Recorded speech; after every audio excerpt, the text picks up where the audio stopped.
मार्गी चालती, बोला याचा आवाज, संत मार्गी चालती त्यांची लागो मजमाती, काय करावी साधने काय नव्हे एकतेने. संप्राप्त कीर्तन रूपी सेवेकरिता निवडलेला अभंग संत श्रेष्ठ जगद्गुरु श्री तुकोबाराय श्री महाराजांचा अत्यंत गोड अत्यंत प्रसिद्ध असलेला 4 चरणाचा मी माझ्या जीवनातली वाटचाल कुठं अपेक्षित करतो आहे त्या अपेक्षेची पूर्तता करा असा मागणं मागणारा भगवंताकडं करुणा भागणारा अभंग सेवेकरता निवडला आहे. विठ्ठला विठ्ठला विठ्ठला विठ्ठला विठ्ठला.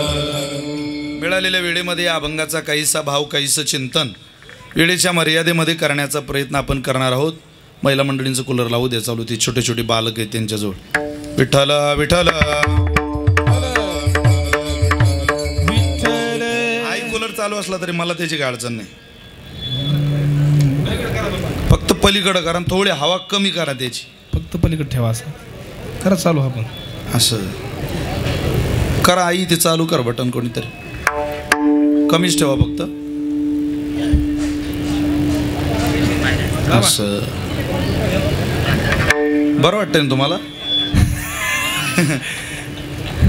आज एका नैमित्तिक करण्याच्या निमित्तानं आपली होऊ घातलेली ही कीर्तन सेवा आहे, हा भक्ती महोत्सव आहे. वैकुंठवासी प्रातस्मरणीय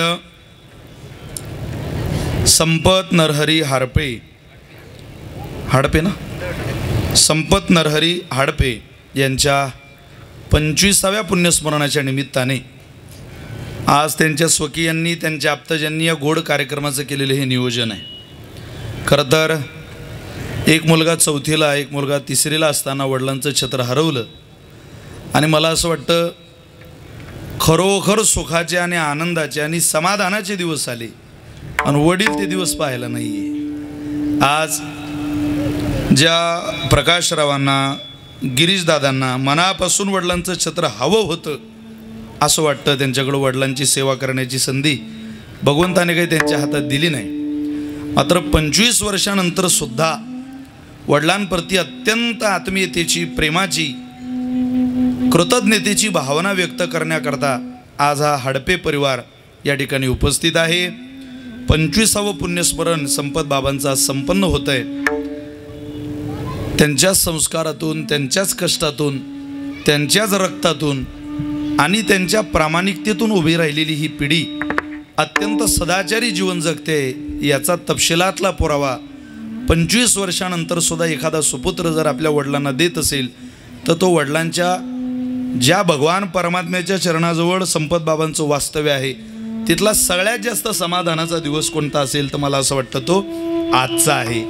स्वर्गातले सगळे पितर, सगळे पूर्वज, सगळ्या देवी देवता, यक्षीय किन्नर, जपी तपी सिद्ध साधक, यक्ष किन्नरांसह सगळेच आज संपत बाबांकडे येऊन या हाडपे परिवाराचा गौरव करत असतील. ओ संपतराव, काय तुमच्या पोरांनी सोहळा आयोजित केला 25 वर्षानंतर. अत्यंत संपन्न तुमचा परिवार आहे. काय देऊ तुमच्या परिवाराला? आज शिकलेल्या सुना आहे, शिकलेली मुलं आहे, नातवंड अत्यंत शिक्षणाच्या प्रवाहात सोज्वळ आहे. जेव्हा तुम्ही गेलात त्यावेळेला कुटुंबाची परिस्थिती हालाकीची होती. मुलांचं आयुष्य स्टेबल नव्हतं. कुठलाही जगाचा प्रवास अजून सुरळीत कुटुंब वत्सल म्हणून तुम्ही त्या पोरांचा पाहिला नाही. पण आज मात्र कुटुंबाकडे वळून पाहिलं तर निफाड तालुक्यातला सन्मानजनक जीवन जगणारा तुमचा परिवार झाला आहे. इतकी क्रांती केली तुमच्या पोरांनी शिकून, तुमच्या सुनेने, तुमच्या नातवंडाने. आता काय द्यायचं त्या परिवाराला असं परमात्मा आज आपल्या पूर्वजांना म्हणत असतात. सगळे देवी देवता विचारत असतात.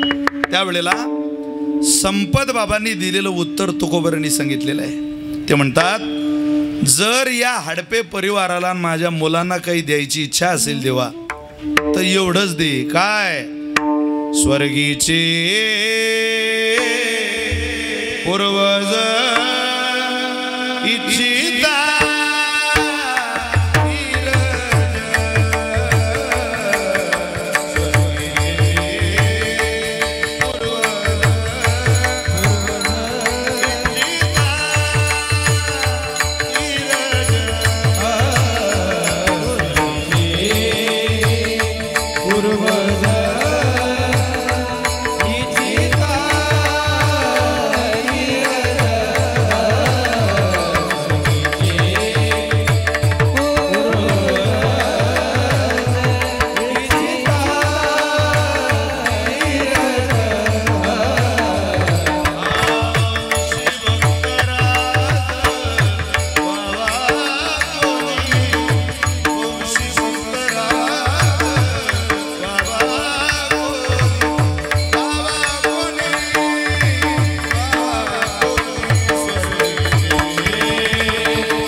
स्वर्गीचे पूर्वज, हे आपल्या पूर्वजांचं नाही, आपल्या हडपे परिवाराचं चाललंय.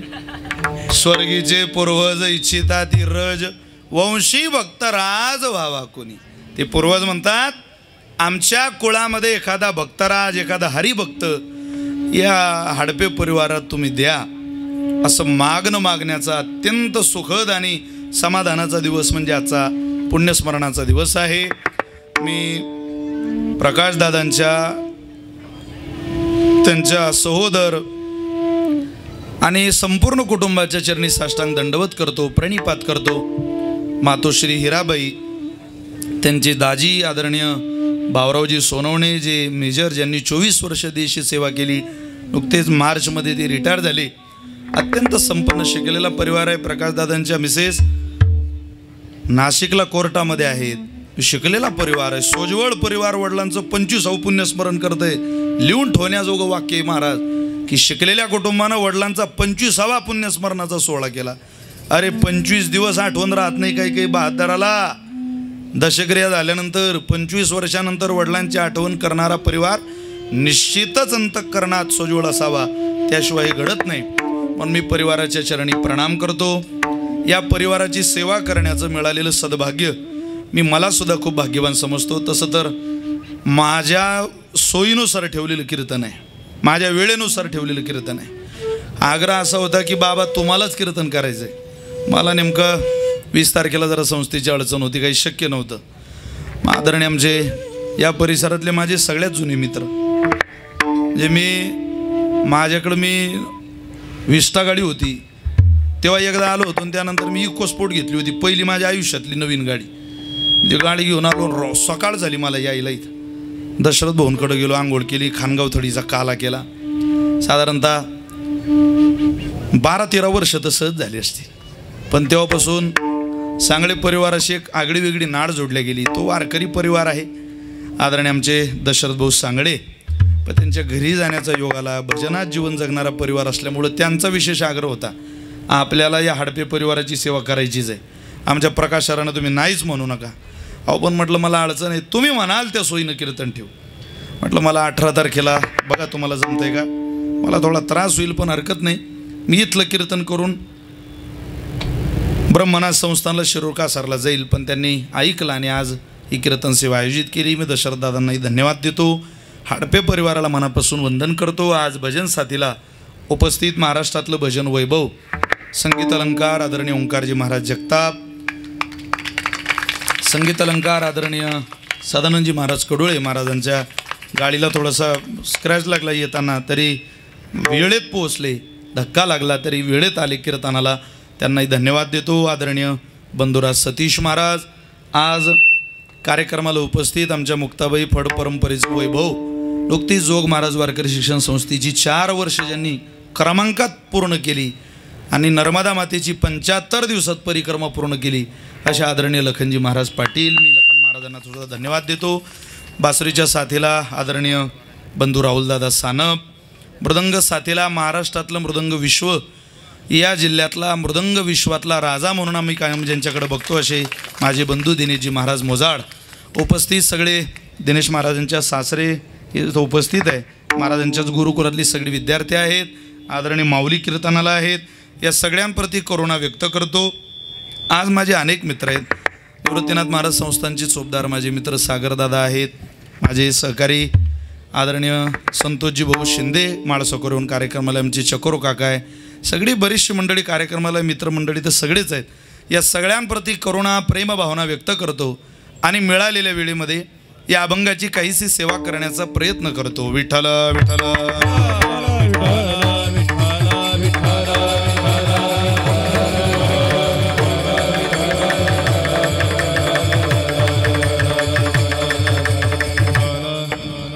जगद्गुरु तुकोबारांचा 4 चरणाचा अभंग मी आपल्या समोर म्हटलेला आहे, थोडा घेऊन द्या. या अभंगाच्या द्वारा तुकोबार आहे, मी माझ्या आयुष्यातला प्रवास कोण्या मार्गाने नेऊ इच्छितो, त्या मार्गाचं काय अवलोकन मी केलंय आणि त्या मार्गाचा काय प्रसाद मला अनुभूतीला न्यायचा आहे, याची कारण मीमांसा या अभंगामध्ये करताय. उन्हाचं प्रमाण थोडं जास्त आहे. तुम्हाला मध्ये जर पाणी वगैरे लागलं तर माझी कोणती अडचण नाही, तुम्ही पाणी प्या, स्वस्त बसा कीर्तनाला, उन्हाचा त्रास तुम्हाला होऊ नये. घरमालकांनी काय व्यवस्था केली तुमची? तुम्हाला जरा पायाला अडचण आली, मांडी मोडायची, मांडी बदलायची. फारच अडचण आली, थोडा हात मागे करायचे, काय ताण घेऊ, फक्त अंग टाकू नका म्हणजे झालं व ती एकदम बरं वाटणार नाही की नाही. रिलॅक्स बसा कीर्तनाला, एकदम उन्हात काही तुम्हाला ताण द्यायचा, कष्ट द्यायची असा माझा कोणताही उद्देश नाही. जगद्गुरु तुकोबरेंचं 4 चरणाचा अभंग आहे आणि या अभंगाच्या द्वारा जगद्गुरु तुकोबरेंचं 4 चरणाच्या अभंगाच्या द्वारा महाराजांची इतकी गोड भूमिका आहे. ती भूमिका जर आपण लक्षपूर्वक केली तर आपल्याला श्रवण करताना आनंद मिळेल. तुकोबरे म्हटले, संत मार्गी चालती त्यांची लागो मज माती. मला प्रवास अपेक्षित आहे, पण कोणताही प्रवास नाही. कोणता प्रवास अपेक्षित आहे? ज्या वाटेनं संत जीवनाचा प्रवाह जातो आहे त्याच वाटेचा प्रवास मला अपेक्षित आहे. सज्जन हो, यश मिळवण्याकरता बोलू नका, गप्पा आणू नका. महिला मंडळी, कीर्तन ऐका. ज्यांना ज्यांना सोज्वळ आयुष्याचा प्रवास वेचायचा आहे त्यांनी काय करावं? कुठल्या तरी चांगल्या मार्गाचं अवलोकन करावं. कोणता मार्ग होतो? संत मार्गी चालती. मनुष्याला कोणाच्या तरी मागं जाऊनच सक्सेस मिळवावा लागतो. कोणाला तरी आदर्श पुरुष आपल्या जीवनात ठरवावा लागतो. ज्याला उत्तम वादक व्हायचंय त्याला त्या क्षेत्रामध्ये क्रांती केलेला चेहरा आपल्या नजरेला ठेवावा लागेल. ज्याला उत्तम कीर्तनकार बनायचंय बाबा, त्याने कीर्तनकाराचा चेहरा नजरेला ठेवावा लागेल. ज्याला ड्रायव्हर बनायचंय त्याला त्या क्षेत्रात कोणी क्रांती केली व अहो एखाद्या विनोद दादांनी क्रांती केली, एखाद्या महाराजाचा ड्रायव्हर नजरेला ठेवावा लागेल, आहे की नाही. ज्या ज्या क्षेत्रात आपल्याला क्रांती करायची आहे, यश मिळवायचंय, उत्तम राजकारणी व्हायचंय, महाभारतच वाचावं लागेल. अहो एखाद्या राजकीय जीवनामध्ये करिअर घडवणाऱ्या लोकांचं जीवन पाहावं लागेल. असं त्यामुळं मार्गदर्शक कोणीतरी आयुष्याला लागतोच. आता तर मार्गदर्शनाची फार गरज आहे, सगळ्या क्षेत्रात आहे. सगळ्याच राजकारणापासून सामाजिक जीवनापासून तर तुमच्या माझ्या धार्मिक आयुष्यापर्यंत मार्गदर्शकच लागतो. आता मार्गदर्शक नसेल तर ना राजकारण सोज्वळ चालतंय, ना सामाजिक काम होतंय, ना शैक्षणिक काम होतंय. अहो एखादी संस्था चालवायला सुद्धा त्या संस्थेचा पुरुष चांगला लागतो, मार्गदर्शक चांगला लागतो, वटवृक्ष सांभाळणारा उत्तम लागतो. आता गेलं ते वटवृक्ष सांभाळणारी माणसं हळूहळू हळूहळू राजकारणातली, समाज जीवनातली, धार्मिक क्षेत्रातली. स्वानंद सुखनिवासी सद्गुरू जोग महाराजांनी हा वटवृक्ष फुलवला, मार्गदर्शक झाले कीर्तनकारांची, फड परंपरेचे मार्गदर्शक झाले. नामदेवरायांनी मार्गदर्शनच केलं. शिंप्याचा पोरे केळी या नामा त्याने सतत फळ जागविला. अहो राजकारणामध्ये अनेक मार्गदर्शक चेहरे होते. आता गेलो या सोज्वळ लोकांचं, पवित्र लोकांचं राजकारण संपलं. इतके सोज्वळ माणसं, आता पवित्र लोकांचं पवित्र राजकारण संपलं. स्वर्गीय अटलजी वाजपेयी संपला त्यांचा कालखंड. गेली तितकी सज्जन माणसं, तितकी सात्विक माणसं राजकारणातून. सरसेनापती, हिंदुहृदय सम्राट वंदनीय बाळासाहेब ठाकरे संपलं. असतं काळ गेला. त्या महात्म्यांनी त्यांची एक स्वतःचं स्वराज्य हिंदुस्थानात या महाराष्ट्रात निर्माण केलं.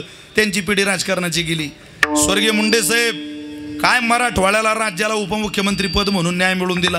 गेली माणसं गेली, माणूस गेला, काळ गेला, माणूस गेला, चांगुलपणा गेला. स्वर्गीय R.R. पाटील, अरे डान्स बार बंदीचा निर्णय घेणारा एकटाच पठ्ठ्या होता, अजून जन्माला आला नाही असं हिरा, की डान्स बार बंदीचा निर्णय मंत्रिमंडळ विरोधात जाऊन सुद्धा घेतला. काही माणसं राजकारणात असू दे, सामाजिक जीवनात असू दे, धार्मिक क्षेत्रात असू दे, कुठंही जीवन जगू देत, ते आपल्या जीवनाची आचारसंहिता कधी बदलत नाही, आपल्या तत्वाशी कधी तडजोड करत नाही. का? त्यांना मार्गदर्शक योग्य मिळालेला असतो. ज्यांच्या माग पाठबळ आहे, ज्यांना मार्गदर्शक योग्य आहे, त्यांचा ना परमार्थ फसतो, त्यांचा ना प्रपंच फसतो. म्हणायचे ज्ञानोबा यांच्या ज्ञानेश्वरीतली दृष्टांत वाचा तरी माणसाचा प्रपंच सुखाचा होईल. आणि ज्ञानोबा यांच्या दृष्टांतातला सिद्धांत वाचा तरी मनुष्याचा परमार्थ सुखाचा होईल. फक्त दृष्टांत वाचले तर प्रपंच कळतो आणि सिद्धांत वाचला तर परमार्थ कळतो. इतकी सुलभ भाषा पटवून देणारी मंडळी या संप्रदायात झाली. अहो काय होतं कमी त्यांच्याकडं, पण कधी जाणीवेचा अहंकार नाही, कधीच नाही, कमी काहीच नव्हतं. पण जाणून नेणं ते करी माझे मन, क्षणाचा सुद्धा, लवलेश सुद्धा, मौरीवळा सुद्धा अहंकार आयुष्यात कधी आला नाही. मामासाहेबांकडं एक व्यक्ती दर्शनाला आलं संस्थेत आणि आल्यानंतर त्यांनी साष्टांग दंडवत घातलं मामासाहेबांच्या चरणावर. मामासाहेबांनी आपला पटका पागोटी काढली, त्या आलेल्या व्यक्तीच्या चरणावर दंडवत घातलं. तो म्हटला, मामासाहेब मला तुम्हाला काही विचारायचं आहे. त्यावेळेला डॉक्टर सर्वपल्ली राधाकृष्णन पुण्यात आले होते मामासाहेबांची प्रवचन ऐकायला. प्रचंड निष्ठा त्यांची. ओ ते 50 ओळी वाचायचे महाराज ज्ञानेश्वरीच्या, तेव्हा संसदेत चढायचे. ते आलेले आणि आलेल्या व्यक्तीने दंडवत घातला, प्रणाम केला आणि ते मामासाहेबांना तो व्यक्ती पाया पडणारा म्हटला, मामासाहेब मला गळचं नाही, विचारा. मला अमुक अमुक अध्यायातली ही क्रमांकाची या क्रमांकाची ओवी, त्या ओवीचा अर्थ कळत नाही हो. बाकी मला लक्षात आली ज्ञानेश्वरी, पण त्या ओवीचा अर्थ काही कळत नाही.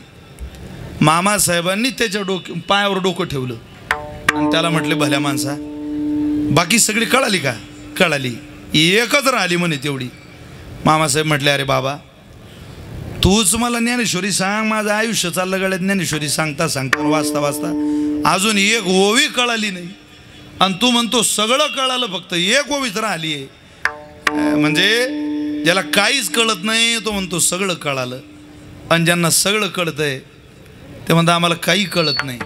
म्हणजे नवीन लग्न झालेली सून सासरी यावी आणि सासूनं तिला विचारावं गुढीपाडव्याला, बाई पुरणाच्या पोळ्या येता का? मग ती म्हणे आमच्या घरी दर आठवड्यातून पुरणाची पोळी असते. नुसत्या पुरणाच्याच पोळ्या, सगळ्यात पहिला पदार्थ तर मी पुरणच पोळी शिकली. माझ्या आईला तर मी म्हटलं पुरणच पोळी. ते म्हणे एवढं नाही विचारलं मी तुला, फक्त तुला येते का पुरणाची पोळी? हां म्हणे ते, मग मला येते पुरणाची पोळी. बरं बरं बरं चांगलं आहे, मग आज बनव पुरणाच्या पोळ्या. तिला येतच नव्हती. काही गरज आहे का? अज्ञान कबूल करणाराच माणूस विद्वान होतो, पण अज्ञान कबूल करण्याची वृत्ती तर पाहिजे. सगळंच मला कळतं म्हणजे काय तू आईच्या पोटातून शिकून आली का? काय अस्ताव कर्म आमुनी आहे का तू काय भक्त प्रल्हाद आहे का? कयादूच्या त्या नारद महर्षींच्या आश्रमात कयादूच्या पोटात शिकायला? तू काय अभिमन्यू आहे का? आईच्या पोटातून कोण शिकून येतोय? पण माणसाला अंका. ती म्हणे बनवू शक. ती शेजारनी एका म्हातारीकडे गेली, तिला म्हणे आत्या पुरणपोळी कशी बनवता येईल?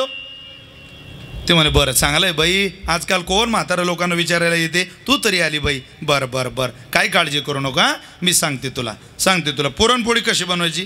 अगं पुरणपोळी अशी बनवायची, आधी डाळ ती म्हणे आत्या ते माहिती आहे मला, एकदम पुढचं सांगा.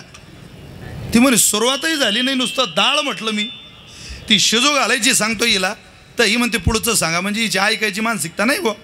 ती म्हणे डाळ घ्यायची हरभऱ्याची. बरं ते माहिती आहे, पुढं सांगा. अगं साखर घालायची त्या डाळीत. बरं बरं ते माहिती आहे, पुढं सांगा. ते माहिती आहे तुला? हो. शिजून घ्यायचं माहिती आहे? ते घे माहिती आहे म्हणे सारं मला. अगं मग डाळ वाटून घ्यायची, ते माहिती आहे म्हणे मला. मग कणिक मळायची, ते माहिती आहे मला. त्या असा राग आला तिला, जर माहिती सगळंच आहे तुला तर तू आली का आला इथं?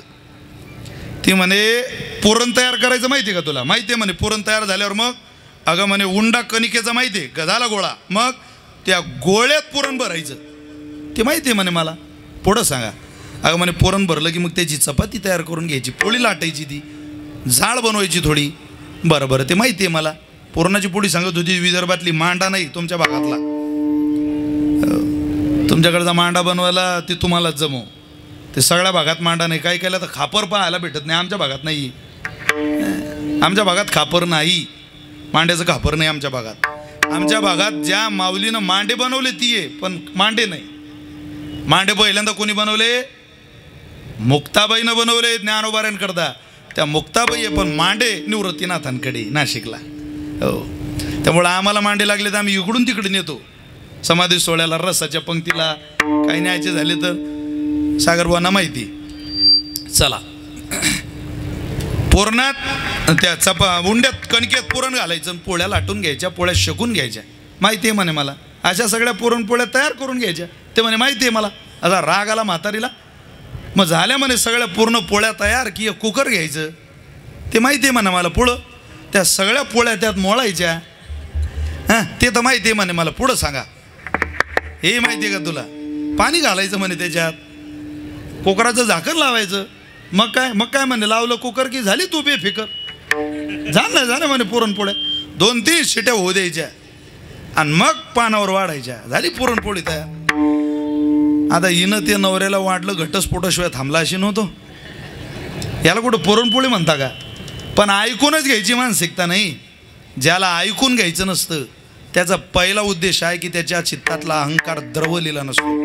इंटरनॅशनल भिकारी झाल्याशिवाय ज्ञानोबा तुकोबऱ्यांची वाणी कळत नाही, सक्सेस आयुष्यामध्ये येत नाही. या शाळेच्या उंबरठा ओलांडताना ज्या पोराला मला खरोखर काहीतरी शिकायचं या भावनेने यावं वाटतं, ती पोरं या शाळेतून ही शाळा सोडताना, या शाळेचा उंबरठा निघताना ओलांडताना यश घेऊन बाहेर पडत असतात, सदाचार घेऊन बाहेर पडत असतात, समाधान घेऊन बाहेर पडत असतात, आपलं एम्स आणि ऑब्जेक्टिव्ह घेऊन बाहेर पडत असतात. लक्षात ठेवा. का? कारण त्यांनी मिळालेल्या मार्गदर्शनाचा योग्य उपयोग आयुष्यामध्ये केला. कोणीतरी मार्गदर्शक जीवनाला लागतोच महाराज. वा वा वा, तुकोबारे तुम्हालाही मार्गदर्शक लागतो. कोण मार्गदर्शक असावा आणि कोण मार्गदर्शक नसावा याचे काही उत्तम उदाहरणं शास्त्रामध्ये आपल्याला पाहायला मिळतात.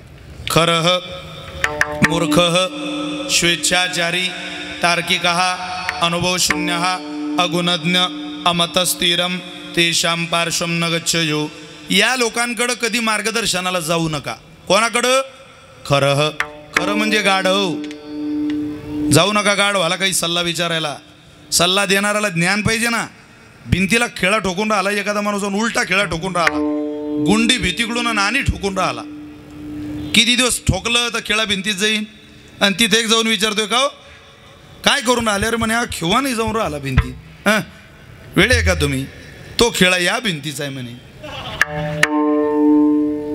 आता यानं सांगायचं ना त्याला पलटवून ठोक, पण तो तसं नाही, तो म्हणतो या भिंतीचा आहे तो. आता काय सांगता यांना जायचं सल्ला विचारायला? या जगामध्ये इतके काही मूर्ख माणसं आहेत महाराज, इतकी मूर्खांची संख्या वाढली. सल्ला विचारावं कोणाला हाच मोठा प्रश्न आहे. मूर्खांचंच प्रमाण तितक्या पट्टीनं वाढून राहिलं. हो, आणि लोक मूर्खाच्या मागं प्रवासाला निघाले. म्हणून गाढवाच्या मागं जाऊ नका सल्ला घ्यायला. खरः मूर्ख माणसाच्या मागं सल्ला घ्यायला जाऊ नये. तो आपली वाट खड्ड्यात घातल्याशिवाय राहत नाही. स्वेच्छाचारी म्हणजे मी सांगतोय तेच खरं, बाकी सगळं खोटं. हे हेकेखोर माणसं जगात आहे, त्यांच्या मागं जाऊ नका. त्यांना काही ज्ञान नसतं. फक्त तुमच्या वेळेचा अपव्यय करणं, ती वेळ घालवणं एवढंच त्या लोकांना कळतं. म्हणून कोणाच्या मागं जाऊ नका. स्वेच्छाचारी तार्किकः, तर्क वितर्क काढणाऱ्या लोकांच्या मागं जाऊ नका. या प्रत्येक पदाचा विस्तार होईल, विस्तार आपल्याला करायचा नाही. खरः मूर्खः स्वेच्छाचारी तार्किकः अनुभवशून्यः. कवळीचा अनुभव नाही, पारमार्थाला अनुभव लागतो महाराज. तुका म्हणे येथे पाहिजे अनुभव, तुका म्हणे पाहिजे अनुभव,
शब्दाचे जवळ आहे पण अनुभव नाही. काय ते शब्द पांडित्याला करता? शब्दाने मनुष्य विद्वान होत नाही, शब्दाने समाजाला बोलवता येईल, देव नाही ना मिळवता येत. काही दोन गोष्टी कठीण करून तुम्हाला सांगितल्या म्हणजे तुम्ही म्हणाल महाराज लय विद्वान आहे. माझ्या विद्वत्तेकरता कीर्तन आहे काही? अरे हे कीर्तन या भोळ्या बाबळ्या समाजा करताय, या बालगोपालन करताय, ज्या गोष्टी अभ्यासायच्या आहे त्या लोकांना सांगायच्या नाही, आणि ज्या लोकांना सांगायच्या आहे तो अभ्यास जगात मांडायचा नाही. असं सूत्र आहे कीर्तनाचं. सोपेवर मामा सांगितले संती. सोप्यातलं जी माणसं कठीण करतात त्यांना पंडित म्हणतात, आणि कठीणातलं जे सोपं करतात त्यांना संत म्हणतात. काय उदाहरण देतो आपण. 5-7 पोरं खेळत होती. खेळता खेळता त्या पोरांकडून एक कुत्रं मेलं. कुत्रं मेलं. ते पोरं घरी पळत आले आणि सांगायला लागले, पप्पा ओ पप्पा. काय रे. अहो आमच्याकडून एक कुत्रं मेलं राव. सोनू खरंच मेलं. हो. तुझ्याचकडून मेलं. हो पप्पा. अरे सोनू चांगलं नाही हे. सोनू तुझा माझ्यावर भरोसा नाही का रे. अरे मी किती चांगलं चांगलं शिकवलं तुला, आणि तू शेवटी कुत्रं हाणू कुत्रं जीवानच घालून घरी आला. तो म्हणे पप्पा आता मेलं मी काय करू त्याला. मेलं आता. बरं बरं. त्या पोराचे वडील म्हणत गाड्या तसं कुत्रं मारणं चांगली गोष्ट नाही. आपण जरा सल्ला घेऊ महाराजांचा आणि त्यांना विचारू. बडजी बोला विचारू का काय केलं पाहिजे. त्यांच्याकडे गेले. बाबा रामकृष्णारी रामकृष्णारी. का हो आमच्या पोराकडून कुत्रं मेलं. कुत्रं मेलं. बापा बापा बापा फार वाईट झालं ते. राम राम राम राम राम राम. फार वाईट आहे. म्हणजे कुत्रं मार ना. अहो पंचार्ग विधी केल्याशिवाय मुक्ती नाही तुम्हाला. आता पाहत आहे कुठं चाललं. पंचार्ग विधी म्हणजे 5 यज्ञकुंड, 5 जोडपे, 5 दिवस पूजा, 5-5 किलो गावरान तूप, शेवटच्या दिवशी 5-5 ग्रॅमची सोन्याची कुत्र्याची मूर्ती. याला पंचार्ग विधी म्हणतात. त्या पोराचे वडील म्हणत का हो एक कुत्रन 25 ग्रॅम सोनं. तेवढ्यात तर 10-15 कुत्रे विकत येते ना ख्या गावात हिंडती. नाही म्हणे विधीच तसा आहे पंचार्ग विधी. अरे बापरे. मग आता त्या पोराचे वडील घरी आले. ते म्हणत पाहतो आता करतो व्यवस्था. 5-5 ग्रॅम सोन्याची, त्या यज्ञकुंडाची 5 जोडपे. फार फुल टेन्शनमध्ये बाप पाहला. पोरग म्हणे बाबा झालं काय. अरे म्हणे तुझ्या कुत्र्याचा ताण आहे गड्या. हे आता सोन्याची व्यवस्था करावी लागते. एवढं सोनं कशाला मारत बसायला कुत्रं. तो म्हणे बाबा ते कुत्रं मी एकट्यानं मारलं नाही. मग तुम्ही ज्या महाराजांना विचारायला गेले त्यांचं पोरगही खेळत होता आमच्यात. शेवटचा दगड तर त्यानंच हाणला म्हणे. अरे मग आधीच सांगायचं नाही सोन्या. ते गेले महाराजांकडं. बाबा या तुमचंही पोरगं खेळत होतं म्हणे त्याच्यात. असं आहे का. हो रे तूही खेळत होता. तो म्हणे हो बाबा हे पोरं अर्धा तास झाले कुत्र्याला दगड मारत होते. मी ना एकच दगड मारला आणि कुत्र्याचा बजेट बसवला. शेवटचा दगडच आपला होता म्हणे. बर बर. बाबा आता पंचार्ग विधी पहा. शास्त्र कोणाला सोडत नाही महाराज. काय सूत्र दिलं शास्त्राने. ते म्हटले थांबा पुन्हा पंचांग पाहू द्या. पंचांग काढलं. कुत्र कसं होतं रे. तो म्हणे काळं होतं बाबा. आणि दगड मारल्यावर पडलं कसं. चित्त पडलं म्हणे. अरे म्हणे मग ठीक आहे. कालम कुत्तम पडलम चित्तम. मुलांनी मारलं उत्तम, पंडिताच्या पोरांनी मारलं उत्तमात उत्तम उत्तमात उत्तम उत्तमात उत्तम. म्हणजे ज्याच्या हरिपाठ पाठ नाही त्याच्या पोरानं कुत्रं मारलं तर कुत्रं सोन्याचं, आणि ज्याच्या शास्त्र पाठ आहे त्याच्या पोरानं कुत्रं मारलं तर कुत्रं कणकेचं. ते म्हटले कणकेचं कुत्रं करा. उत्तमात उत्तम ही घटना. हे पट्ट का हो तुम्हाला. तुम्ही बोर झाले का हो. मी घरी जाऊ का हो. काही लिंबू सरबत वगैरे मागू का तुमच्याकरता. हे प्रमाण म्हणतील ना तेव्हा म्हणायचं लिंबू सरबत पिलो. दुसरं प्रमाण आलं की म्हणायचं आता मी थम्सअप पिलो. मी पिंगळा म्हणेल तेव्हा समजायचं आता कोको कोला घेतला आणि झालं बुवा कीर्तन. म्हणजे लोळ घ्यायचा नाही कीर्तनात. या न्यायाला शास्त्रामध्ये परोपदेशन पांडित्यम न्याय म्हणतात. विठ्ठल विठ्ठल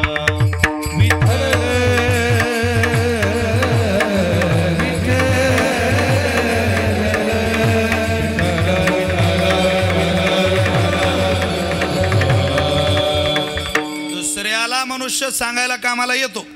स्वतःवर वेळ आली की ते ज्ञान उपयोगाला येत नाही. या लोकांकडे सल्ला घ्यायला तुम्ही जाऊ नका. शास्त्र सोडत नाही महाराज. चला शब्दाचा खेळ करणाऱ्या लोकांकडे जाऊ नका. काय लोकांना त्या भविष्य पाहायच्या सवयी लागल्या. महिला मंडळी तुम्हाला माझे हात जोडून प्रार्थना आहे. अरे चुकून सुद्धा लवकर ज्योतिषावर माझा 100% विश्वास आहे. पण त्याला खूप पारंगत व्यक्तिमत्व लागतं, खूप आचरणाची कर्माची शुद्धी लागते. तुम्ही कोणालाही आपला मौल्यवान हात हातात देता म्हणता पा, ज्याला हात नाही आयुष्य भविष्य नाही आपुले हाती, आपल्या हातात आहे का ते? ज्याला हात नाही त्याचंही भविष्य. एकदा ते त्या पोपटावाल्यालाच गिऱ्हाईक भेटलं नाही, त्या पोपटावाल्यानेच त्या पोपटाला सांगितलं. आता ही सगळी यंग जनरेशन कीर्तन ऐकायला येतात, हे सगळे तरुण पोरं आहे, हा समीर आहे, हे मंगेशराव आहे, इकडून दाद्या, हे सगळे. आता या पोराचा मांजरगावचा व्हिडिओ सागरवा, अरे करोडो लोकांनी पोरग पाहिलं, करोडो. दशरथ बापन ते मांजरगावला उत्सव केला, कीर्तन केलं. तुम्हीच होते दिनेश महाराज आज महात्मा वाजवायला. मला जो तो विचारायचा, महाराज पोरग तुमचं आहे का? म्हटलं माझंच आहे ते. अरे वारकऱ्याचं पोरग नाचलं कीर्तनात, ते आपलं, ही सगळी पोरं आपली. आपण आपली लेकरं का म्हणतो? कारण ही लेकरं ज्ञानोबा आहे तुकोबारांची. आम्हाला त्याला फारच आनंद, आणि त्याला काही कोणी त्याची काही गाठ भेट नाही, काही नाही. मी इकडं आलो तेव्हा पण त्याच्या वडील घेऊन देतात त्याला निमगावर. असं आहे. आता या तरुण पोरांना जर कीर्तनामध्ये तुम्ही केवळ केवळ केवळ आध्यात्मिक आदी भौतिकच सांगत राहिले तर हे म्हणतील महाराज अहो आम्ही मार्गदर्शन कोणाचं घ्यावं? त्यांच्याकरता आपले शास्त्र आहेत, आणि त्या शास्त्र पुराणातली श्रद्धावाचक काही वचनं आहेत, ती या लेकरांसमोर, या तरुणांसमोर तुम्ही सगळ्यांनी मिळून मांडली पाहिजे, मी मांडली पाहिजे. म्हणून माझी प्रार्थना आहे तुम्हाला, हात दाखवत जाऊ नका कोणालाही, लवकर दाखवायचं नाही. थोडंसं ताण आला, थोडंसं टेन्शन आलं, काय होईल काय होईल काय होईल. त्या पोपटावाल्यालाच गिऱ्हाईक भेटलं नाही, त्याने सांगितलं राघो, ए मेरे प्यारे राघो, तू आज मेरे नाम की चिट्ठी निकाल. पोपटाने चिठ्ठी काढली, त्याच्यात लिहिलं होतं कुछ काम धंदा कर, अपना पेट भर, लोगों को फसाना बंद कर दे. अरे देव कष्ट करणाऱ्याच्या मागे उभा राहतो, आयतं खाणाऱ्याच्या नाही. म्हणून माझी प्रार्थना आहे तुम्हाला, जरा खरोखर लवकर कोणावरही विश्वास टाकत जाऊ नका. अहो कोणाकडेही कोणालाही कसं चालेल? आपल्या प्रारब्धावर काहीतरी विश्वास ठेवा. नाही नवऱ्यावर निदांत बरंच बायका 10 फोन करतील त्याला, आले नाही आले नाही, केलं नाही झालं नाही, आलं नाही, काय त्याला जगू द्या बिचारायला, जरा काय आनंद साजरा करू द्या. 8 दिवस माहेरात राहील अशी ताकीद देऊन बायको माहेरी गेली, आणि पोहोचता बरोबर संध्याकाळी नवऱ्याला फोन करते, कुठे एवढाच आवाज की वाळू थोडा, ठीक आहे ना, स्वर बरा आहे. उन्हाळ्यात कुठे तुमच्या नाशिक जिल्ह्यात कुठे कुठे आहात असं नाही म्हणत, कुठे कुठे कुठेचा स्वर ऐकलं की त्याला कळतं व समर्पक उत्तर द्यावं लागेल, आजूबाजूला पाहून कुठे आपण. बरेच गायक हैराण झाले, दिनेशराव सोपं आहे का ते? कुठे म्हणजे काय? सगळ्यात मोठा ताण आहे माणसाला. तुम्ही जगातल्या कोणत्याही प्रश्नाचं उत्तर देऊ शकतो, पण बायकोच्या कुठे या प्रश्नाचं उत्तर देऊ शकत नाही. तिचं विचार नसतंच असतं.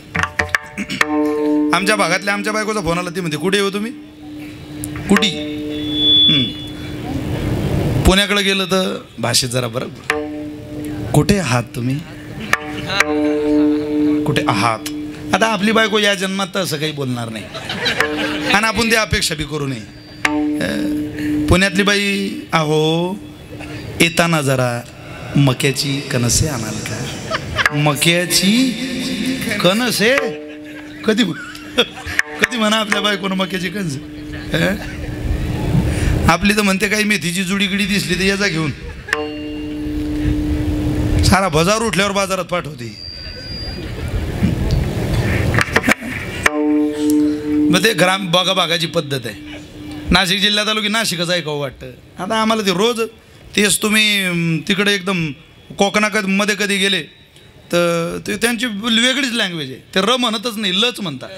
हां ल इकला आलता तुम्ही, इलताना आला, ते त्यांचं ल लँग्वेज आहे. मुंबईची जरा कोकणी पट्ट्यातली भाषेचा फरक आहे. पण ते इथं माळसाकोऱ्यात आलो, मांजरगावमध्ये आलो की इथलीच भाषा गोड लागते, खरं आहे की नाही? पुण्याला राहायला गेलं तर इकडून इथं जर आली एखादी तर एखादी म्हातारी तिची इज्जत काढेल. ती इथून सांगायला लागली, आत्या आमच्या त्यांनी आता खूप मोठी फॅक्टरी टाकलेली आहे. हो, सकाळी 8ला जातात ते, रात्री 8ला येतात. खूपच बिझी असतात ते. ती म्हातारी म्हणे, बाई कोणाचं सांगून राहिली तुझी? ते म्हणते माझ्या ह्यांचं. ते म्हणे तुमचे ते का? ते मांजरगावमध्ये भोंगडी हिंडत होते, मी ना चड्डी घालेली आहे तुमच्या यांना. हे आपलं प्रसिद्ध खानगाव थडीचं गणपती बाप्पाचं मंदिर. एकदा तिथं भोंगळा आलतो त्या नवरा मी रट्टा आणला तेव्हा तो घरी गेला. तिच्याजवळ काय चालणार आहे आपलं ते?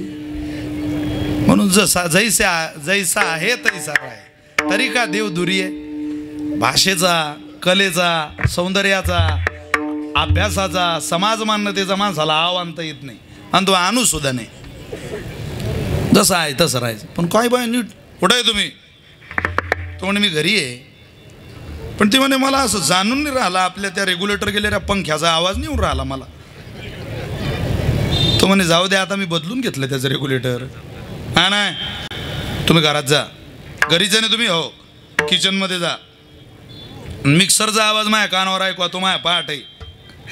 त्यानं केला बघ खटका चालू मिक्सरचा, आवाज झाला. ती म्हणे हे आपलंच मिक्सर आहे, तुम्ही घरी आता.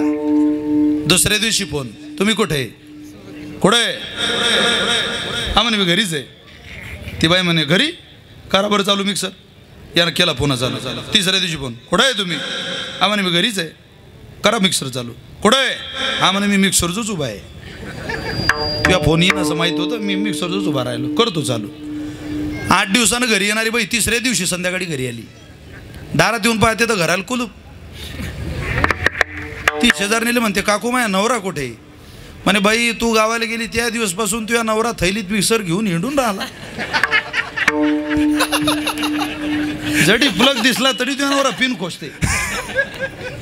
अरे काही जगू द्या त्याला, जरा स्वच्छंदी विहार करू द्या, आनंदाचं समाधानाचं जीवन जगू द्या. ज्या घरात एकमेकांवर विश्वास नाही त्या घरात आनंद राहत नाही महाराज. विश्वासानं घर चालतं. हो. स्वेच्छाचारी पण जी म्हणते मी सांगेल तसंच वागा, त्या घरात समाधान नसतं. तसं मी सांगतो तेच खरंय असं सांगणाऱ्या लोकांकडे जीवन पूर्णतेला जात नसतं. चला काय सांगतोय ऐका. खरं, मूर्ख, स्वेच्छाचारी, तार्किक. तर्क वितर्क काढणाऱ्या लोकांच्या घरी जाऊ नका. तर्क वितर्क काढणाऱ्या लोकांच्या सहवासात राहू नका. तर्क वितर्क का हो? ज्ञानोबारीने भिंती चालवली, चला त्या भिंतीचं मंदिर घेऊन येऊ. भिंत कुठं चालत असते का हो? असं म्हणणाऱ्याचं आयुष्यभर तोंड पाहू नका. पाहू नका त्याचं थोबाळ. या जन्मात तरी पाहू नका बाबा. अरे दगड कुठं पाण्यावर तरता का राम लिहून? असं म्हणणाऱ्याचं तोंड पाहू नका महाराज. नाही, पाहू नये, त्यांच्याबद्दल काही बोलू नये. ते तर्क वितर्क काढणारे लोक आहे. महाराज म्हणतात ना, तरकी काचा टाका संग,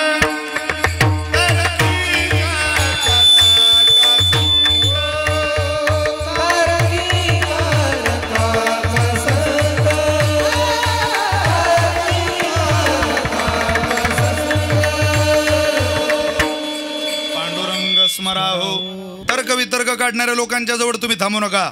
पुढं तार्किक, अनुभव शून्य, अगुणज्ञ. अनुभव नाही, गुणावर किंमत नाही. फार चांगला मित्र आहे तुमचा, पण तुमच्या गुणाचंच वर्णन करत नाही. प्रकाशरावांचा फार चांगला मित्र आहे, पण जो ओरिजिनल मित्र असेल तो एकदा तरी म्हणेल, प्रकाशराव अरे कार राव संपत बाबांचा तुम्ही तुमच्या वडिलांचा सोहळा केला गाड्या. असा आनंद वाटला आम्हाला तो सोहळा पाहून. ओरिजिनल मित्राला म्हणावंच लागतं महाराजच. काळजानं ज्यानं मैत्री जोपासली त्याला हे म्हणावंच लागतं. हो, त्याच्यामुळं का त्याचं त्याच्या अंतःकरण वृत्तीतून प्रेम जडलेलं असतं. आपल्या गुणावर प्रेम नाही. काय दिनेश महाराज तुम्ही चक्रधार वाजवला. आता आज खरोखरच दिनेश महाराजांनी जरा वेगळं ऐकवलं. म्हणजे ते कायमच वेगळं ऐकवतात, पण आज त्याच्यापेक्षा वेगळं. मी जर कायम त्यांचा मृदंग ऐकत असेल तर मी त्यांना म्हटलं पाहिजे तुम्ही जे आज जे वाजवलं ते फार गोड होतं, फार छान, कानाला अगदी प्रसन्नता दिली तुमच्या त्या हाताने, तुमच्या त्या लग्गीने, तुमच्या त्या थापीने, तुमच्या त्या चक्रधाराने. असं म्हणावं आपण. का त्यांच्या गुणावर आपलं प्रेम असलं पाहिजे. काय तुम्ही राग गायला, काय तुम्ही बोललात असं म्हणावं. पण ज्याचं तुमच्या गुणावर प्रेम नाही, अगुणज्ञ, अमतस्थिरम, ज्याचं मत स्थिर नाही, रोज भूमिका बदलते. आज ही उद्या ती, अशी वेळोवेळी ज्याची भूमिका बदलते. पाणी वाटणाऱ्यांना माझी विनंती आहे, ठेवून दे तिथं ते. ओ भैया ठेवा तिथं, खाली ठेवा, दोघंही जा. ठेवून द्या ठेवून द्या, ठेव बाळा तिथं दोघे. जा आता पाणी आणू नका इकडं कीर्तन होईपर्यंत. उगं पाणी प्यायला मोबा दिली म्हणून काय हौद बांधता काही दादा. कीर्तन ऐका जरा, मूळ उद्देश हरून राहिला सुरुवातीपासून पाहतो मी. तुम्ही बाटल्यांच्याच नादाला लागले. तरी तुम्ही पाणी घेताना इतकी गडबड करता. जरा लोक पहा काय गडबड चालली आहे, काय धिंगाणा चाललाय त्या बाटलीच्या नादात. तुम्ही तरी पाण्याची घेताय. तुम्हाला आम्हाला पाण्याची घेताना आवरावं लागतं. बऱ्याच महाराज लोकांचं आयुष्य जात आहे बाटलीला आवरा, बाटलीला आवरा, बाटलीला आवरा सांगताना. एका सेकंदात माझ्या माऊल्यांनी बाटल्या ठेवून दिल्या पाण्याच्या. पण माणसं काही अजून निर्णय घेईना बुवा. ते म्हणता आपलं कसं आहे, वाढदिवस आला, लग्न आलं, या लग्नातून वाढदिवसात आणि गावात केवळ शिकलेल्या लोकांनी जेवढी दारू वाढवली महाराज, तेवढी शेतकऱ्यानं वाढवलेली नाही. ज्या लोकांकडं कमी कालावधीत पैसा वाढला त्यांनी त्यांच्या पोराच्या लग्नापासून दारू सुरू केली गावात. निदान श्राद्धाच्या कीर्तनाला जात जा कोणाच्याही आणि बसत जा. तिथं गेल्यावर चांगला धर्म माणसाला आठवतो. तिथं गेल्यावर एक ठरवत जा की मी माझ्या मुलाच्या लग्नात रुपयाची दारू कोणाला पाजणार नाही. लक्ष्मी जर तुम्ही नादायला घरात आणत असाल तर कोणाचं आयुष्य बर्बाद करून तुमच्या पोराचा संसार मांडू नका. काय तुमच्या पोराच्या लग्नात दुसऱ्याच्या मालकाला दारू पाजता. अरे त्याला मुलं आहे छोटे छोटे. ज्यावेळेला ते पंक्तीत पडलेलं असतं ना त्यावेळेला इज्जतदार कुटुंबातली बाई भर पंक्तीतून परत निघून जाते. डोक्यावर पदर घेऊन जाऊ द्या, नवरा पडलेला आहे पंक्तीत आणि काय जेवेल महाराज ती. बापसुद्धा तिथे थांबत नाही. छोटी छोटी पोरं त्याच्या ताण्या पोराला हात दाखवता, पा तुझा बाप पडलेला आहे, पा तुझा बाप पडलेला आहे. कीर्तनात बसलेल्या लोकांना माझी विनंती आहे, रोज एका माणसाला सांगा व्यसन करू नका. रोज जो भेटेल त्याला सांगा. तुमच्या नजरेत जो तंबाखू खाणारा सापडला आहे तिथं सांगा. बस स्टँडवर सांगा. त्यानं तुमची लाच काढली तरी चालेल, काही इज्जत जाणार नाही तुमची. खाताना दिसलं की म्हणायचं दादा खाऊ नका तुमच्या मुलाबाळांकरता. दारू पिणारा एखादा जाताना तुमचा मित्र दिसला त्याला सांगा भल्या माणसारी घेऊ नको. नो कोणाचं चांगलं केलं. आंब पिके पान रखे मोह पिके पान खोए जो उसी का रस पी उसका क्या हुए. कबीर महाराज म्हणतात जेव्हा आंब्याला आंबे पिकतात, कैऱ्या येतात तेव्हा आंब्याला सगळे पानं असतात. पण जेव्हा मोह पिकतात तेव्हा मोहाचे पानं गळून पडतात. महाराजांनी मोहाच्या दारूचं दिलेलं उदाहरण आहे. आंब्याला कैऱ्या लागल्या, पानं शाबूत आहे, आणि मोहाला मोह लागले, सगळे पानं गळून पडाले. सगळ्यात मोठा संदेश घेऊन जा कीर्तन ऐकणाऱ्यांनी. कबीर महाराज म्हटले लेका या दारूचा जन्म ज्या झाडावर झाला त्या दारूनं आपल्या आईच्या अंगावर कपडे ठेवले नाही रे. आईवर अत्याचार करणारी ती दारू आहे, तो नराधम आहे.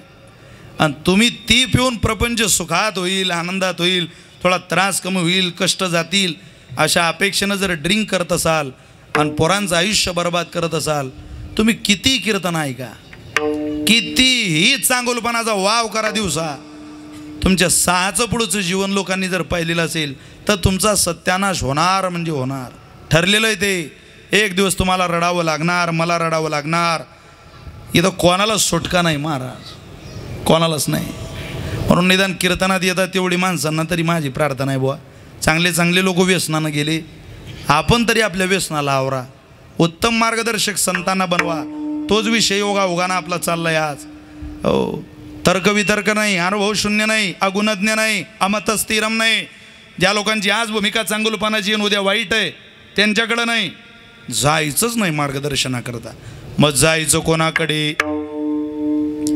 वेदानुगामी सच्चिल हा धर्मात्मा पुण्यवान श्रुती स्मृती अर्थ रूपश तेषां पार्श्वं गच्छेयो. तुम्ही वेदाच्या मागं जा, धर्माच्या मागं जा, पुण्याच्या मागं जा, सच्चिलाच्या मागं जा आणि श्रुती स्मृतीच्या प्रत्यक्ष दर्शनाच्या मागं जा.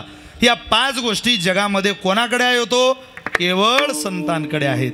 तुम्ही एक काम करा ना, तुकोबारे म्हटले, तुम्ही संत ज्या मार्गाने गेले त्या निवृत्तीनाथांच्या मागं जा.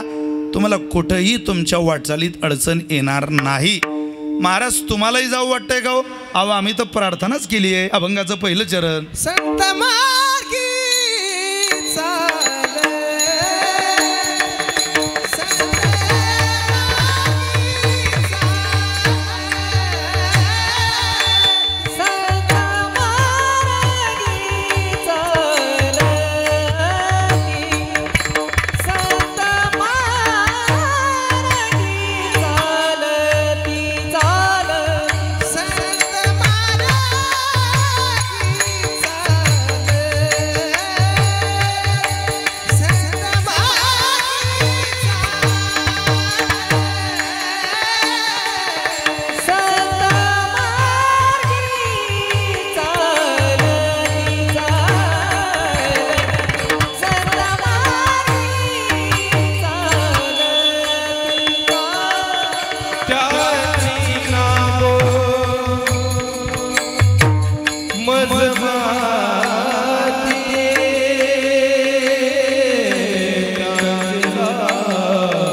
जगद्गुरु तुकोबरांचं वचन आहे, संत मार्गी चालती त्यांची लागो मज माती.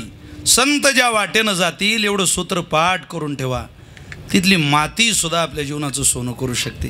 हो, या देशात मातेला आणि मातीला फार मोठी किंमत आहे. एक तर माणसाला जिच्या पोटी आपण प्रसवलो ती माता उत्तम मिळावी आणि जिथं प्रसवलो ती माती उत्तम मिळावी. दोन गोष्टीचे उपकार जर मनुष्यावर झाले तर त्याच्याचं जीवन कधीही न्यूनता त्याच्या आयुष्यामध्ये दिसत नाही. दोन गोष्टीचा आविष्कार आपल्या आयुष्यामध्ये व्हावा, ती माती आणि माता. माती मिळावी संतांच्या पायाची आणि ती माती जरी एकदा मिळाली तर ते संतच आपली माय होतात. ते हे माय ज्ञानेश्वरी, ज्ञानोबा आहे आपली आई होईल. ते माय माझी आई आहे, ज्ञानोबा आहे. वेदशास्त्र देती ग्वाही म्हणती ज्ञानाबाई आई. ज्ञानोबा आहे आपली आई होईल आणि ज्ञानोबा आहे आई झाली की जगात कोणाकडंही पदर पसरायचं काम पडत नाही. म्हणून संतांच्या जीवनाकडं चला. जरा आपलं वाटोळं होताना थांबावं लागेल. थांबावं असं जर वाटत असेल तर संतांचं अनुकरण करा, संतांचं पोट हाताला धरा आणि त्यांच्या मागं चालत राहा. तेनेची पंथे चालो जाता न पडे गुंता कोठे काही. काही अडचण तुम्हाला मला आयुष्यात येणार नाही. मोठ्या माणसाच्या मागं गेलं की अडचणी संपतात आणि छोट्याचं बोट धरलं की अडचणी वाढतात. संगत करे बळे की तो बळत बळत जाय, लेकिन संगत करे नीचे की तो फिर धोका काय. मोठ्याची संगत केली की माणूस मोठा होतो. जिला मुलबाळ नाही ती एखाद्या चांगल्या स्त्रीला भेटली, चांगल्या सज्जनाला भेटली तर तो सांगेल, बाई अगं ज्यांना आहे त्यांनाच कुठं सुख आहे बाई, जा. अगं ते बघ दोन मुलं आहे, दोन्ही लाता घालून आई वडिलांना घराच्या बाहेर काढणार आहेत. ती मुलगी बघ वर्षातून सुद्धा बापाच्या चक्राला भेटीला कधी चक्कर मारत नाही, भेटायला जात नाही. काय करते ग? असं काहीतरी दोन गोष्टीचा चांगला उपदेश करेल जेणेकरून तिला मुलगा नाही याच्या या हाताना याचं दुःख कमी होईल. पण ती जर एखाद्या आळानी बाईकडे गेली ना, मला मुलगा नाही, ती म्हणते जा तू. त्या महाराजांनी लय जणांना चांगला सल्ला सांगितला, तुलाही सांगतील. ते सांगतील. गेली ती विचारायला, गेली ना आली तिकडून. येताना एसटीतून उतरतानाच नवऱ्यानं पाहिलं. कुठं गेली ती? गेली होते म्हणे आपल्याला तेच नेहमीचं कारण, मूल होत नाही. बर काय म्हटले ते? म्हटले तुम्हाला पोरग होईल पण त्याच्याकरता तुमची सासू मरणं फार गरजेचं आहे. ते म्हणे मग ते असं ऐकलं मी निघून आली. म्हटलं बाबा आता तुमच्या आईला कसं मारायचं एकदम निर्णय घ्यायचा. तो म्हणे चांगलं आहे, तुझी विद्वत्ता माझ्या नजरेला आज आली. महिन्याच्या 1500 रुपयाच्या हप्त्याबरोबर डोकंही वाढवून घेतलं तू, चांगलं केलं, चांगलं आहे. तो म्हणे तू घरी जा. तिथूनच गाडी वळवली, सासरवाडीला गेला. येवला तालुक्यात सासरवाडी होती, जवळच होती. निफाडात येवला काही अंतर आहे का? गेला येवला तालुक्यातून सासूला घेऊन आला. आणली सासू. बायको म्हणे हिला कशाला आणलं माझ्या आईला? अगं म्हणे उद्या आपलं पोरगं मेलं, घरात लेकरू आहे, ते लेकरू सांभाळायला कोणी जुनी बाई पाहिजे ना, म्हणून हिला आणलं. ती म्हणे वा काय माझा नवरा आहे भाऊ, माझ्या आज्ञेत आहे, माझी शब्दात आहे. ज्ञान निर्णय थांब. एवढं हाडपेंच्या घरचं श्राद्ध होऊ दे, पुण्यस्मरण होऊ दे. काय संपतरावांचा सोहळा त्या पोराने आयोजित केला. त्या दोघी मुलांचा सोहळा, एवढा आनंदाचा सोहळा, वडिलांचा त्यांचा उत्सव झाला की आपण निर्णय घेऊ. बरं दोन्ही करंजगावमध्ये राहणाऱ्या म्हाताऱ्या, तिची आई आणि याची आई अंगणात झोपायच्या. अंगणात झोपून अंगावर घेऊन बरोबर रोज बाहेर अंगणात झोपणाऱ्या म्हाताऱ्यांना हा सकाळी एक दिवस गेला आणि आपल्या आईला म्हणतो, आई कुठं झोपती ग? म्हणे इथं. तिची आई इकडून झोपते म्हणे, बाळा आम्ही दोघी खाटेवर झोपतो. वा वा वा, तू माझं ऐकशील का आज? काय? तिच्या आईच्या जागेवर जर तू झोप आजच्या दिवस. कशाला? अरे ऐक म्हणे माझं. आणि तुझ्या जागेवर तिच्या आईला झोपव. कशाला? अरे ऐक म्हणे, प्रश्न विचारू नको आई. बर करते मास, हां काळजी करू नको. जागा बदलली. बरोबर रात्रीचे तुमच्याकडे हाच टाईम आहे परफेक्ट. निफाड तालुक्यातही असल्या कार्यक्रमाचा हाच टाईम आहे. आम्हाला वाटलं पण A to Z पूर्ण महाराष्ट्रात जवळजवळ हाच टाईम आहे या कार्यक्रमांचा. 12 वाजले दगड हातात घेतला. दोघी म्हाताऱ्या झोपलेल्या. आता यानं जागा बदललेलीच होती. आमचे प्रल्हाद भाऊ उदाहरण सांगायचे. गेली त्या खाटेजवळ, आई गेला सोबत दगडेच्या हातात. ती म्हणते घाला लवकर. तो म्हणतो अगं एकदा उघड, तोंडावरचं काढ जरा, तुझी म्हातारी की माझी? ती म्हणे अहो घाला, तिचं तोंड पाहिजे इच्छा नाही मला. घाला आपल्याला मूल होणं गरजेचं आहे. घातला दगड, एका दगडात म्हातारीचं काम झालं. तशीच म्हातारी पोत्यात घातली. मांजरगाव पाट आहे नाही तर जवळ कॅनॉल आहे ना आपल्याला, हां जवळच आहे, पण गोदावरी माई आहे ना जवळ. गेली नदीला, फेकलं बा पोतं पाण्यात. तिकडून येताना ती बाई एकदम खुश. आता ती मला सांगता येत नाही एकदम, पण लयच खुश होती ती. ती तर खुश, हा बी खुश. ती म्हणे याला काय झालं, लग्न लोकांचं नसतं येड्या डोक्याचं. आनंदाचा क्षण माझा हाच नाचून राहिला. तो म्हणे तू घरी चाल, फक्त तुला जर बीपीची गोळी नाही घेणं पडली तर माझ्या नाव बदलून ठेवतो तू. घरी आले, तुला झोपच लागे ना बा त्या आनंदाच्या भरात.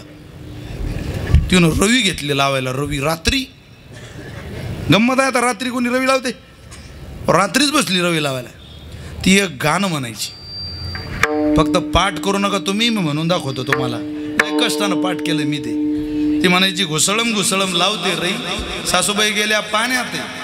घुसळम घुसळम लावते रई, सासूबाई गेल्या पाण्यात. घुसळम घुसळम लावते रई, सासूबाई गेल्या पाण्यात. हा म्हणे थांब जरा, दिवस निघू दे. पण तिला कळच नाही घे ना. तिने घेतली बादली, त्यानं बादली घेतली आणि त्या तिच्या समोर गाई खाली बसला. गाईच्या कासेवर पाण्याची थाप मारली आणि तिच्याकडे पाहून म्हणतो दुधम दुधम दुबतो गाय, दुधम दुधम दुबतो गाय. वाहून गेली तुही माय, घरात आहे पठ्ठ्याची माय. पटत नशील तर जाऊन पाहिजे. गेली म्हातारी पाहिली. तुकोबारे प्रमाण देतात, अरे अनेकाच्या घाते मानिता संतोष, सुख दुःख दोष अंगा लागे. दुसऱ्याच्या दुःखात समाधान मानणाऱ्यांना कुठं सुख मिळत असतं का? विनोदातून प्रल्हाद भाऊ सांगायचे, दुसऱ्याच्या दुःखात आनंद मानू नका, त्रास होईल. दुसऱ्याच्या दुःखात रडा आणि दुसऱ्याच्या आनंदात हसा. दोन गोष्टी तरी मानवी जीवनात आल्यावर करा. तुमचा सुद्धा सोळा संपत बाबासारखा झाल्याशिवाय राहणार नाही. एवढं करा. काय परमार्थ करणं म्हणजे काय फार पोट्या माळा घालायच्या, लयच वाऱ्या करायच्या, काय गरज नाही राहिलेली त्याची. आता समजूत बदला. ज्या दिवशी मांजरगावमधून तुमचं प्रेत निघेल, एखादी सुवासीन पोरगी डोक्यावरती पदर घेऊन तुमच्या प्रेताला नमस्कार करणारी असावी, की या सज्जनासारखा सज्जन माणूस आमच्या गावात झाला नाही. होईल की नाही माहिती नाही बुवा. अरे हाच तो माणूस आहे ज्यानं आमच्या गावात वाद होऊ दिला नाही.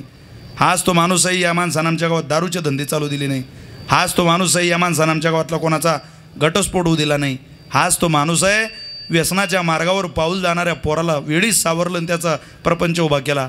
हाच तो माणूस आहे ज्यानं मंदिरातला कधी हरिपाठ बंद पडू दिला नाही. हाच तो माणूस आहे ज्यानं सप्तात कधी राजकारण येऊ दिलं नाही. हाच तो माणूस आहे ज्यानं गावकऱ्यांना धार्मिक कार्यात आग्रहानं सहभाग नोंदवायला लावला. हाच तो माणूस आहे ज्या माणसाकडं पाहून या मांजरगावमधल्या या प्रत्येक गावातल्या सुवासिनीनं डोक्यावरती पदर घ्यावा आणि सन्मानानं झुकून 2 पावलं त्याच्या पुढून चालावं. हाच तो माणूस आहे गावात पोलीस आल्यानंतर पहिल्यांदा त्यांच्या घरी जायचे आणि विचारायचे, काका गुन्हा दाखल होणार नाही, पण तुम्हाला 2 शब्द त्या पोराशी बोलावं लागेल. इतका मान सन्मान मिळवणारं एकमेव व्यक्तिमत्व आमच्या गावात झालं. अरे हाच तो माणूस आहे ज्यानं गोर गरिबांना कधी जमिनी विकू दिला नाही. हाच तो माणूस आहे शिक्षणात जाणाऱ्या पुढं जाणाऱ्या पोराला यानं कधी मागं येऊ दिलं नाही. आणि हाच तो माणूस आहे ज्यानं गावातल्या गरिबाला कधी गरिबीची जाण आणि गावातल्या श्रीमंताला कधी श्रीमंतीचा उन्मत्तपणा होऊ दिला नाही. यातलं एखादं व्यक्तिमत्व तयार व्हा, जीवनाचं सोनं होईल. हाच परमार्थ आहे. दुसरं काय मागता परमेश्वराला? काही गरज नाही देवाला मागायची. जे मिळालं आहे त्याचाच योग्य वापर करा. आणि असं म्हणू नका तुम्ही की या जन्मात नाही, पुढं पाहू कधीतरी. अरे तुकोबारे म्हटले घडत नाही बाबा. मी सांगतो तुला, तू काही कर पण मागुता हाची जन्म पावसी.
एखाद्या माणसानं बोटवरती करा सांगा संपलं कीर्तन.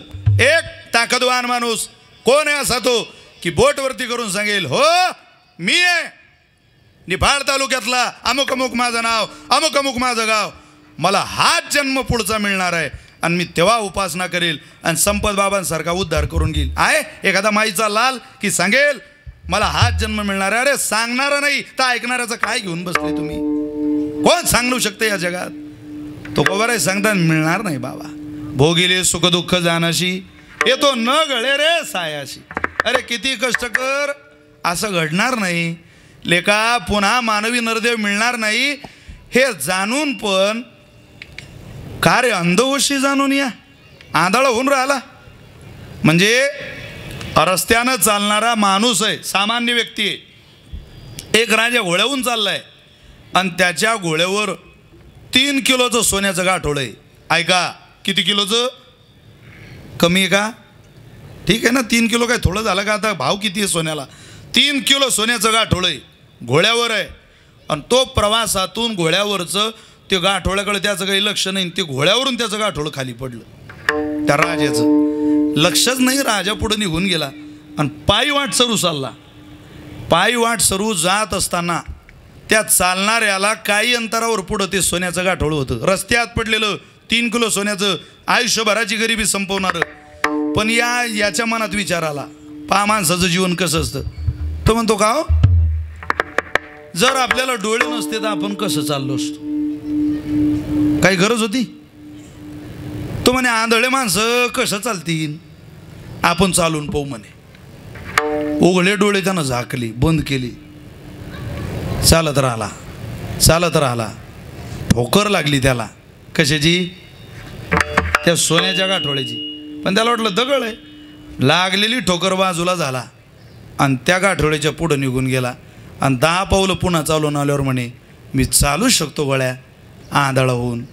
अरे डोळे दिले त्याचा वापर केला असता तर गाठोडं सापडलं असतं. तशी काही माणसं ज्ञानोबारे म्हटली आंधळी होऊन राहिली. ओवी दिली ज्ञानोबाऱ्यांनी या दृष्टांतावर. ज्ञानोबाऱ्यांचा दृष्टांत आहे कैचे प्राप्ती जे विडे निदैव आंधळेपणाचे डोळे. 3 किलोचे प्राप्तीचे डोळे कैचे प्राप्तीचे वेळे आणि डोळे लागले आंधळेपणाचे डोळे की असते आपुले डोळे आपण झाकी.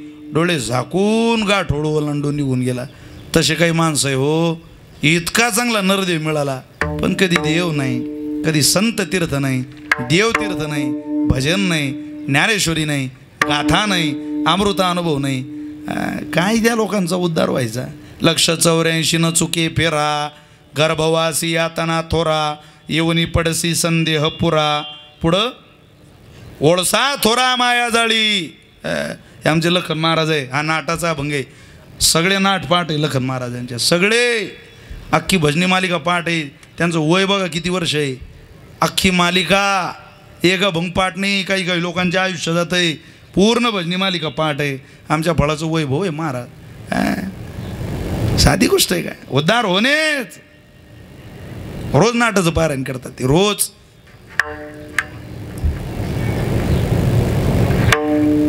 काय काय माणसं तिथं म्हणतात स्मशानभूमीत एक तुळशीचं पानानं यांचा उद्धार होईल. अरे कोंबडीचे फोकं घाल. एका तुळशीच्या पानानं बजेट बसते का त्याचा.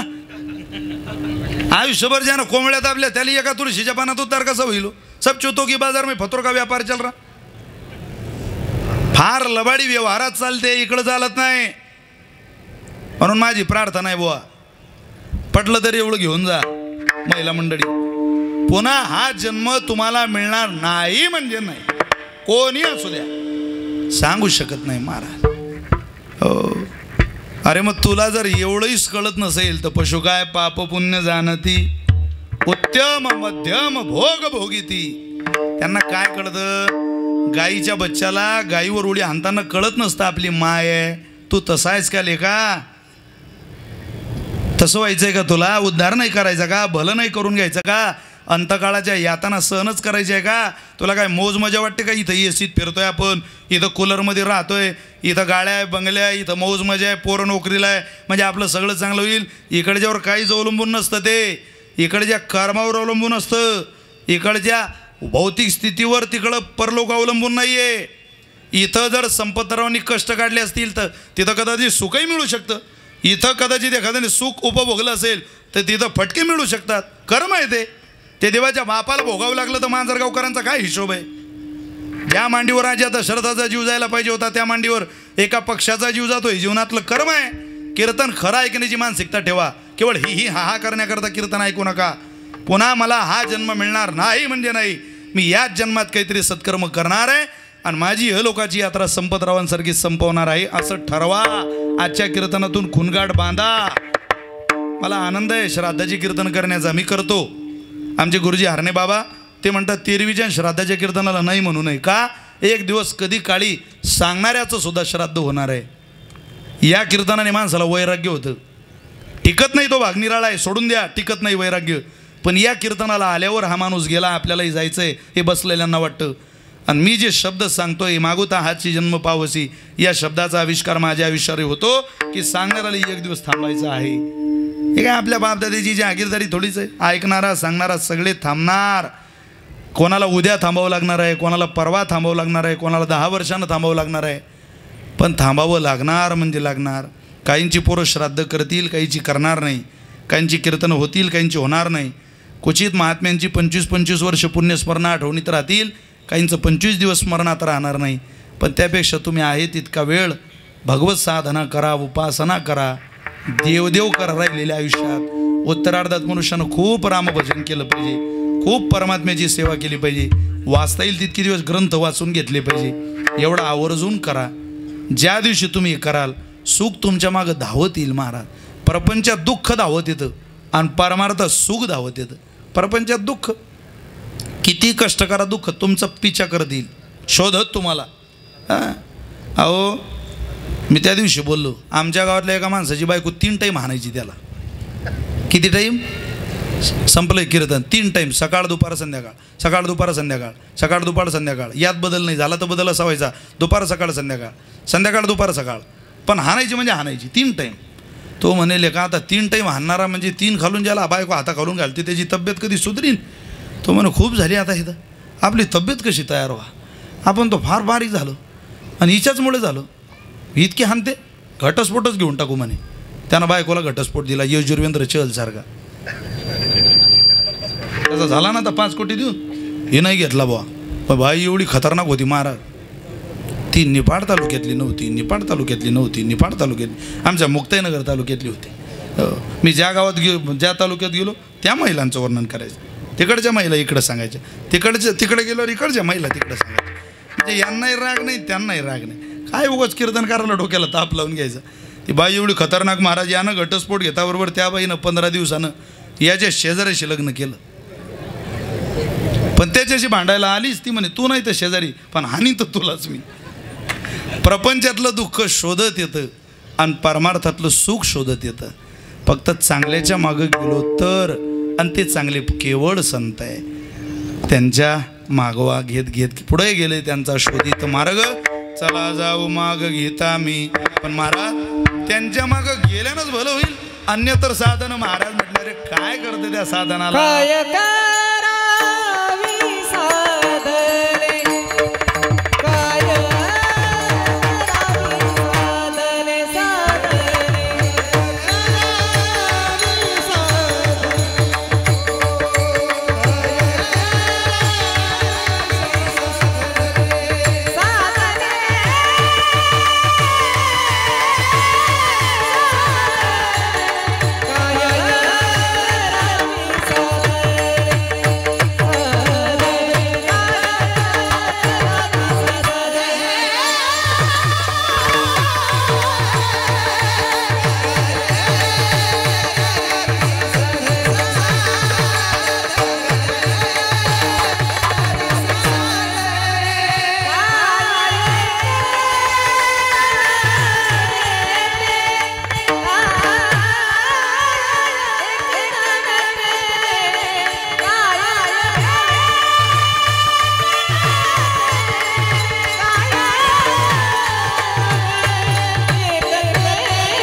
हाडपे यांनी यायचे. हरिभक्तपरायण विशाल महाराज खोले यांनी जी आज कीर्तनरूपी सेवा या ठिकाणी दिलेली आहे, त्यांचा सत्कार करण्यासाठी या ठिकाणी चिंतामण बाबा सोनवणे आणि राधाकिशन हाडपे यांनी स्टेजवर यायचे. विठोबार कुमारी विठोबार कुमारी विठोबार कुमारी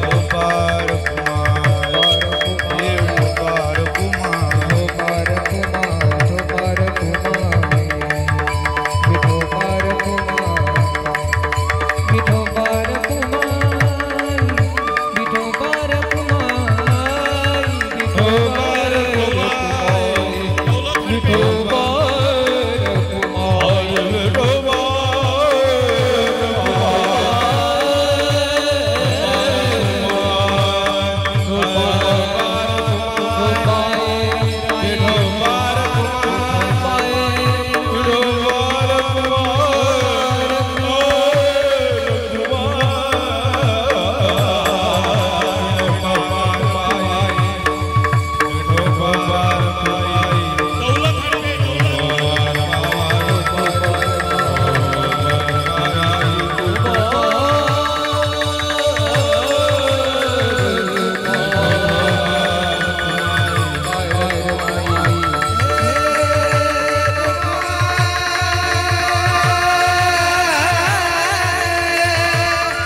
साधने फळावघीची काय नवे एकतेने. काय करता होती साधन?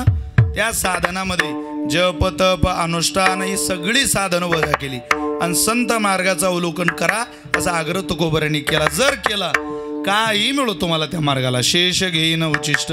आम्हाला जो उष्ट मिळालं, ज्ञानेश्वरी उष्टी आहे तरी धाय धनीवरी पोट. त्या उष्ट्याच्या आधारावर काय करू आम्ही, काय मिळू, दाय धनीवरी पोट एवढ्यावरती थांबणार नाही. ज्यांनी दिलं त्यांच्यातून उतराई होण्याकरता तुका म्हणे संतापाई जीव ठेविला निश्चयी. काय करावे साधने काय नवे एकतेने. आम्ही संत जीवनावर प्रेम करणारी माणसं आहोत, तेवढंच प्रेम करू आणि आमच्याही जीवनाचा एक दिवस कलश करू असा आग्रह भगवंताच्या चरणाजवळ तुकोबरांनी केला. आपणही तसाच करू आणि आपल्याही जीवनाचं कल्याण करून घेऊ. या ठिकाणी आदरणीय वैकुंठवासी प्रातस्मरणीय संपत बाबा यांच्या 25व्या पुण्यस्मरणाच्या निमित्ताने आदरणीय प्रकाशदादा आणि आदरणीय गिरीशदादा या दोघं भावंडांनी संपूर्ण हाडपे परिवाराने एक देखणा सोहळा आयोजित केला. मी त्या सगळ्यांना मनापासून धन्यवाद देतो, प्रणाम करतो. ज्या मुलांवरून इतक्या कमी कालावधीत वडिलांचं छत्र हरवलं, तुम्हा सगळ्यांचे आशीर्वाद, तुम्हा सगळ्यांचं प्रेम त्या परिवाराच्या पाठीशी राहू द्या. ते इतके कृतज्ञ आहेत, इतका स्वभाव त्यांचा शीतळ आहे. मी निदान एक काल परवापासून दशरथ त्यांचा परिचय घेतला. बाबा किती वाजता येणार आहे, किती वाजता पोहोचणार आहे, नाश्ता काय करणार आहे, एवढंच नाही. म्हणजे मला सकाळी जर थोडंसं 10-15 मिनिट श्राद्धाच्या कीर्तनाला उशीर झाला तर लोकांचे आयोजकांचे फोन येतात, बाबा उशीर झाला ना राव. ते मला म्हणायचे बाबा तुमच्या वेळेनुसार या, काळजी करू नका. स्वभाव लक्षात येतो माणसाच्या वाणीवरून. कारण माणूस जाणी जे बोले, झाड जाणी जे फुले, माणस जाणी जे बोले, भोगे जाणी जे केले पूर्वजन्मीचे. माणूस बोलण्याहून परिचित होतो. मला गाडीत बसवलं त्यांनी, दशरथ भाऊ आम्ही सोबत होतो. ते म्हटले बाबा वडील गेल्यानंतर आई हिराबाई आणि आईनंतर आम्हाला कोणी जीव लावला असेल तर आमच्या आजोबांनी लावला, चिंतामण बाबांनी. पाठीमागं त्यांनी आजोबांचं नाव घेतलं, आम्ही त्यांना सांभाळलं. अरे आजोबांना अशी नातू घडली, त्या नातवांचं इतकं फुललेलं जीवन पाहून या वयातल्या माणसाला जे समाधान आहे ना महाराज, ते समाधान तो आनंद जगात विकत मिळत नाही. आपण केलेल्या कष्टाचं चीज डोळ्याने पाहतानाचा आनंद वेगळा असतो. हो, त्यामुळं ही पिढी गणवणारी माणसं आहे, खरोखर कृतज्ञ कुटुंब आहे. भगवंताची कृपा त्यांच्यावरती राहो. संपत बाबांचा आशीर्वाद या श्राद्धाच्या दिनी त्यांच्याकडून मिळो. इतक्या उन्हामध्ये लग्नाची खूप दाट तीट सध्या चालू आहे, लग्न दररोज चालू आहे, तिथं नसल्यावरही लोक लग्न लावून राहिले, इतकी धावपळ सध्या लग्नाची.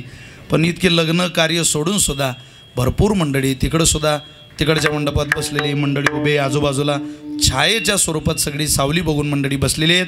राजकीय सामाजिक आणि शैक्षणिक क्षेत्रातली माणसं आहे, पारमार्थिक क्षेत्रातले दिग्गज मंडळी इथं आहेत. आदरणीय दिनेशजी महाराज मोजाळ, आदरणीय आमचे ओंकार महाराज जगताप, आमचे सदानंदजी महाराज कडुळे, सतीश महाराज, आदरणीय माऊली, ही सगळी मंडळी, संस्थेची गुरुकुलातली सगळी विद्यार्थी, बालदार चोपदार, या सगळ्यांप्रती करुणा व्यक्त करतो. आणि ज्यांनी हे सगळं नियोजन अत्यंत काटेकोरपणे करायला प्रकाशरावांना मदत केली अशा आदरणीय आमचे दशरथ भाऊ सांगळे, त्यांच्याबद्दल प्रेमभावना व्यक्त करतो. आणि ही सेवा मुक्ताबाईच्या चरणी सुपूर्द करतो. एकदा मोठ्या प्रेमानं म्हणा, मुक्ताबाई मुक्ताबाई.